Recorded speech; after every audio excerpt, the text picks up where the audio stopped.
આજના સમયમાં બાળકો માતા પિતાની છેલ્લી લાકડી બનીને સહારો આપવાના બદલે તેમને વૃદ્ધાશ્રમમાં મોકલવા માટે જરા પણ ખચકાટ અનુભવતા નથી। ત્યારે આજે આપણે એક એવા વૃદ્ધાશ્રમની વાત કરવા જઈ રહ્યા છીએ કે જ્યાં રહેતા વૃદ્ધોને પોતાના ઘરની યાદ ન આવે તેમજ તેઓ મોટી ઉંમરે પણ એકલતાનો અનુભવ ન કરે તે માટે અમદાવાદના વસ્ત્રાપુર ખાતે આવેલ શ્રીરામ ચેરિટેબલ ટ્રસ્ટ તમામ પ્રકારની સેવા નિઃશુલ્કપણે પૂરી પાડી રહ્યું છે। અહીં વડીલોને રહેવા જમવાથી માંડીને મેડિકલ સુધીની તમામ સુવિધાઓ મફતમાં આપવામાં આવે છે।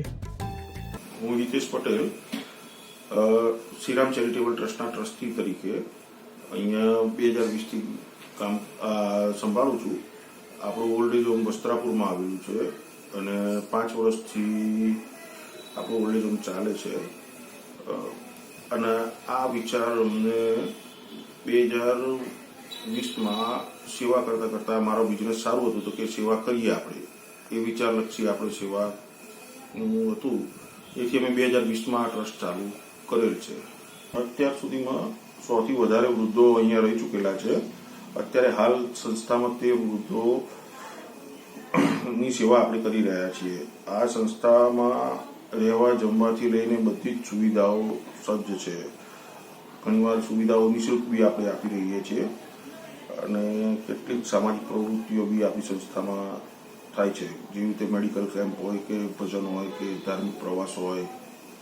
સંસ્થા એ સિવાય બી સુપર વીઆઈપીથી લઈને વાઈફાઈ ઝોન સુધીની સેવાઓ આપી રહી છે સંસ્થા ગયડાઓને।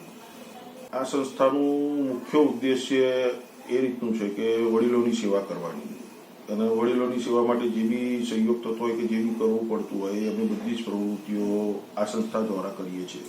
અત્યારે હાલ વૃદ્ધાશ્રમો વધી રહ્યા છે એનું કારણ એક જ છે કે અત્યારની જનરેશન જે કહેવાય કે યંગ એજ એ ફોરેન જવા માંડી છે।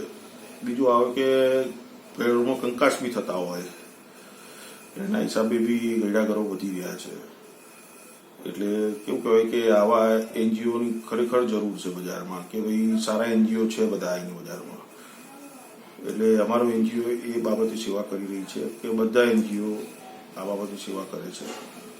હું પબ્લિકને એવી રીતે મેસેજ આપવા માંગુ છું કે ભાઈ ઘરમાં જાનવરો રખાય છે પણ મા બાપને રખાતા નથી। છોકરાઓ એનઆરઆઈ થઈ ગયા, કેવું કે છોકરાઓ એનઆરઆઈ થઈ ગયા પણ મા બાપની સેવા કરતા નથી। મા બાપની સેવા કરવું એ આપણું ફરજિયાત હકમાં આવે છે અને સેવા કરવી જોઈએ।